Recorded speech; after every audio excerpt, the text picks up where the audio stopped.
Tonight, we're going to be talking about evaluating speeches, giving feedback on speeches.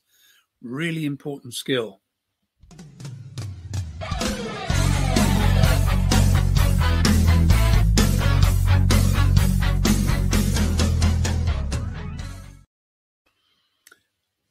So, here we are tonight talking about evaluating a speech, okay? And it's a really, really important skill. Let's see if I can actually put it up on screen. Evaluating a speech. Now, I became a professional speaker back in the mid 80s, but I needed help. This was a time when there wasn't an awful lot of support and help for anybody who wanted to be a speaker in the United Kingdom. And so I joined a Toastmasters club. There were only 2 in London. I joined the new one that was opening up, London Corinthians. And I started to learn some really important skills that I'd never really grasped before. And the most important of those was evaluating a speech. The way a Toastmasters club works is you get a manual with 10 speech projects. It doesn't tell you what you've got to speak about, but broadly where to draw on. So the first speech is the icebreaker. Speak from experience. Use your own experiences.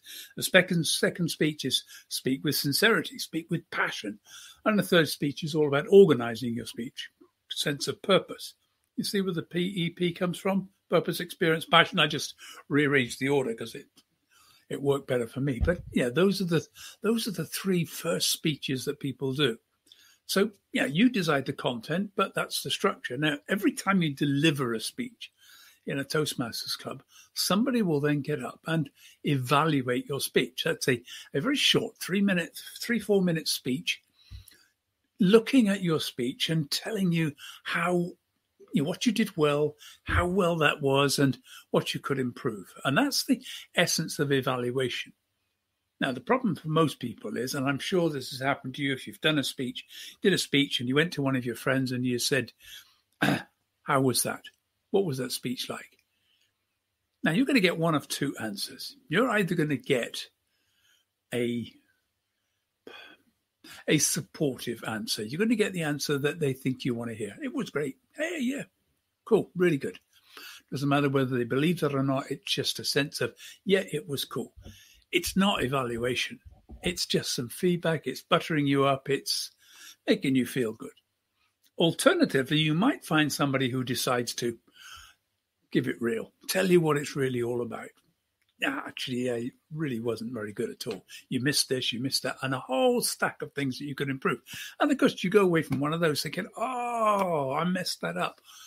And our biggest fear, we made a fool of ourselves. We've humiliated ourselves, and that is what you don't want. So that's the problem. Most people don't know how to give feedback. Now, I'll let you into a secret. Most managers don't know how to give feedback.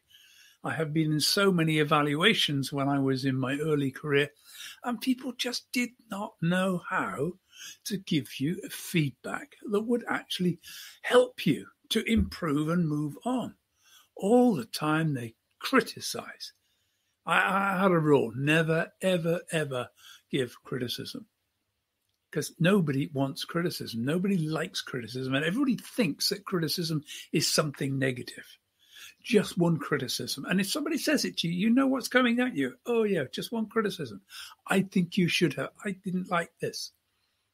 We don't like the idea of criticism. So I want to try and change that. Now, bear in mind that we're talking all the way through this about remembering those 5 principles: purpose, experience, passion, and performance. Okay? And story. Sorry, purpose, experience, passion, performance, and story. You've got to remember those elements of the speech, because that's what you're evaluating. That's what you're looking for. Did the speaker use that?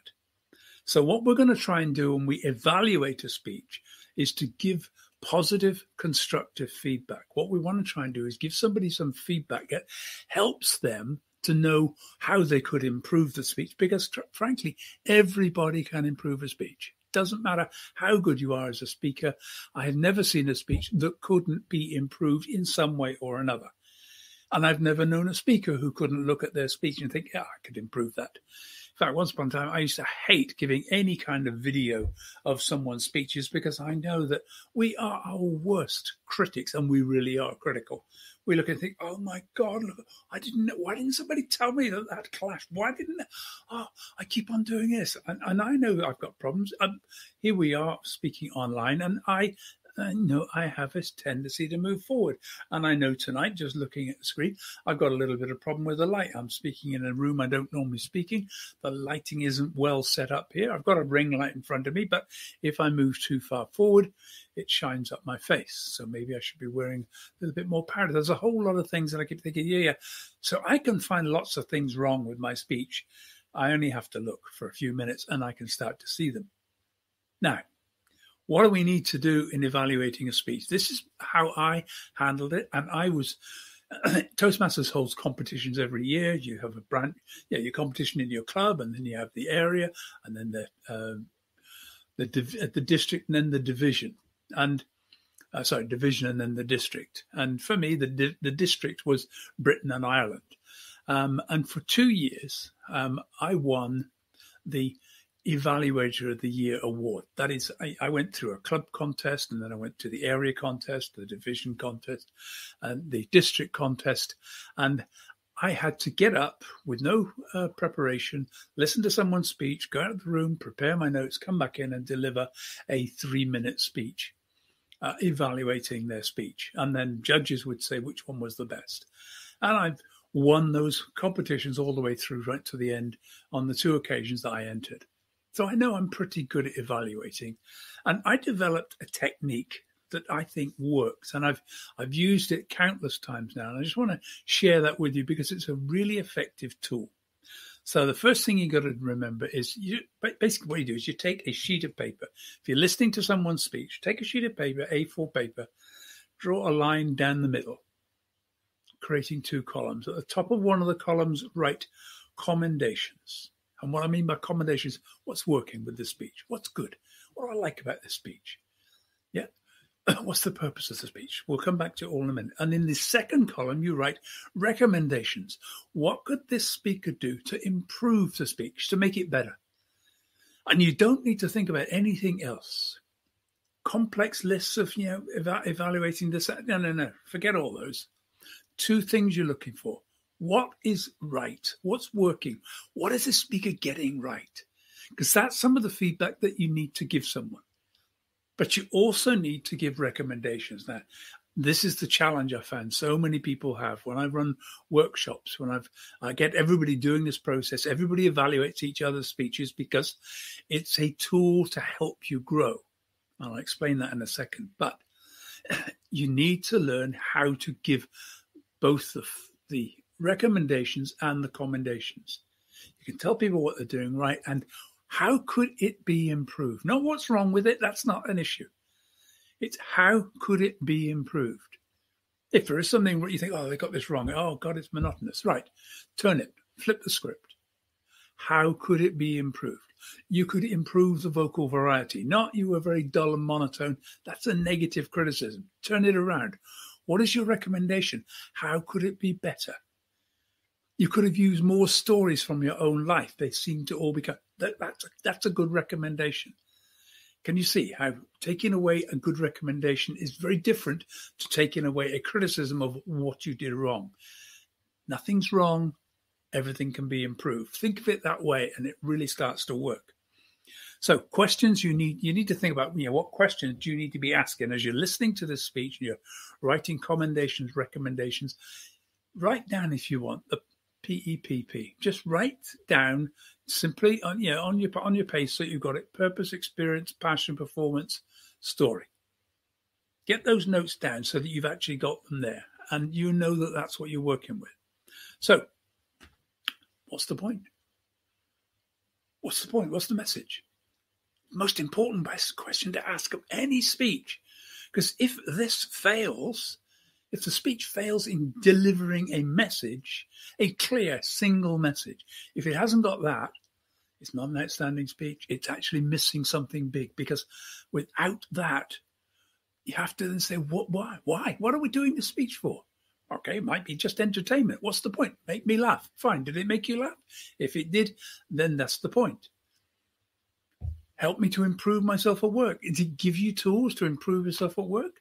And did it give you clear techniques? Is there a call to action? So then we get to them. What do I do with this information? What am I going to do? Yeah, I've heard this is great. Yeah, fabulous speech. So what? So where do I go with it? You need to get that clear so you've got it there. So what's the point? What am I going to do with this information? And start looking at this. Are they using experiences? Are they drawing on their own experiences, or is it all somebody else's? Because I want to hear about your experiences when I'm listening to your speech. I want to hear the journey you've traveled. That's the journey that's going to make a difference for me, because that's why I'm there. Remember what I said. Remember my message. Take action. Those are my objectives when I deliver a speech. What's the point? What have I said? What's the point of my speech? What do you do about it next? Take action. So that's where we're going. So, you might want to say halfway through a speech, do you know the speaker's name? So what I'm going to suggest that you do now is to take a look at TEDx talks. Now, I don't know if any of you have actually looked at TEDx. Just take a look at the TEDx talks. If you just look at TEDx, you can go to their site. You can just randomly, you even get an app on your phone, just randomly watch speeches, or you can take a look at the top speeches. If you're just trying to improve your speaking, it's probably not a good idea to start trying to evaluate, Ken Robinson or Amy Cuddy or Brené Brown. Now, these are people who get 50 million views. These are, we know, brilliant speeches. Worth looking at those speeches, the top speeches. Simon Sinek, have a look and see what they do in 20 minutes that makes them worthy of getting 50 million views. I mean, oh God, wish I could get there. I've done reasonably well. I'm very happy with that. I think it's 120,000 views on my TEDx talk, which I think is pretty good. I'd love it to be 1 million, but it's not yet. But maybe I'll get there. So have a look at a TEDx talk. Now, most TEDx talks, frankly, if you look around, you'll find most TEDx talks have had like 1,000 views, not the millions of views. And these are the ones you want to look at. Have a look and evaluate those speeches. Take a piece of paper, take a pad, and just start going through them. Do one a day. Because what you'll find is that as you look at someone's speech and start to think, okay, fine, what are they doing right? Oh, I love the way they use that story. Look at that. My God, he's so passionate. And then you get another story and think, oh, God, this is dull. Why is this dull? What's going wrong? There's no passion. There's no connection to their own true life. There's no point to the story. They're not understanding where we're going. There. And you may find performance things. The voice is very difficult. It's hard to listen to. Yet, whatever it is, just make notes. What is really working? How could it be improved? What is working? How could it be improved? As you look at those things, you'll begin to start asking the same questions for yourself. What is working? How can it be improved? When you see a video of your own talks, what is working? How can it be improved?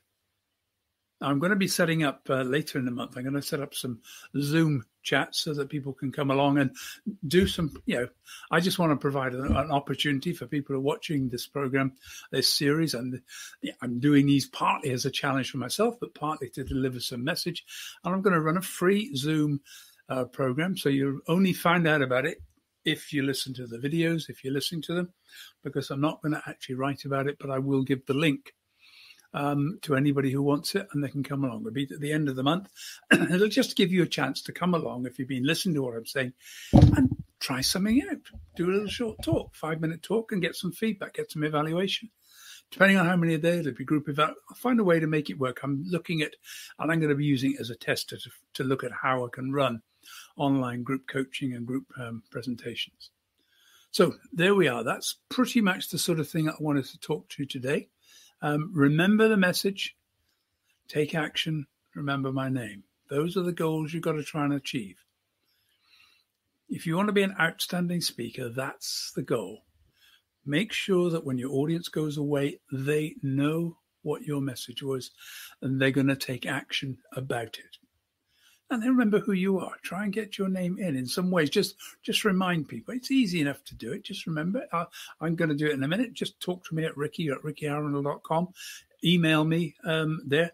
When you come to this, you see Ricky Arundel all over it. I'm doing everything I can to make sure, without being in your face, to remind you that it's Ricky Arundel you're listening to. And that's what I want to happen.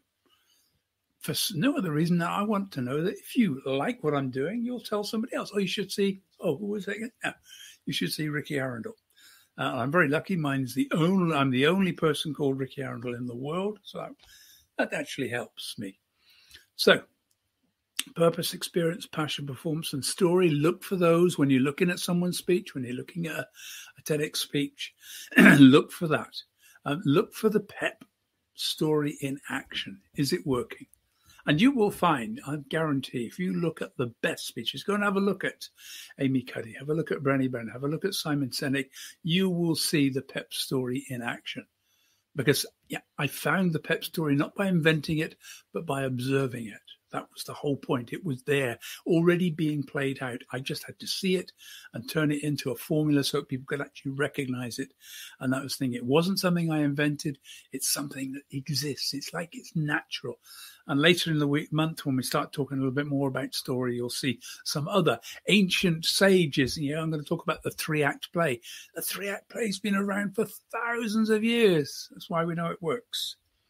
So join me tomorrow. Tomorrow I'm going to be extending this a little bit more, and we're going further into things. But if you need some coaching, if you're looking at doing a TEDx talk, you've got to do some online Zoom talks. You want to make yourself more animated, more engaging on Zoom. I've been to some pretty bad Zoom meetings, so there's an awful lot of things that you can do to improve it. Anyway, just email me at ricky@rickyarundel.com. Just fix a time with me and let's just have a 30-minute session. I'm happy to do that. Talk to you about how I might be able to help and how you can become a great speaker simply by following some very, very basic, simple rules. So that's it for today. Thank you for being with me. Hope you've enjoyed it. Hope you've learned something from this. And if you've only just come in towards the end of it, don't worry. It's going to be up on YouTube and it's up on Facebook. It will be on LinkedIn, but I'm going to be doing those next week. I'm going to be putting everything up on LinkedIn as well. Anyway, hope you enjoyed it. This is Ricky Arundel. See you tomorrow.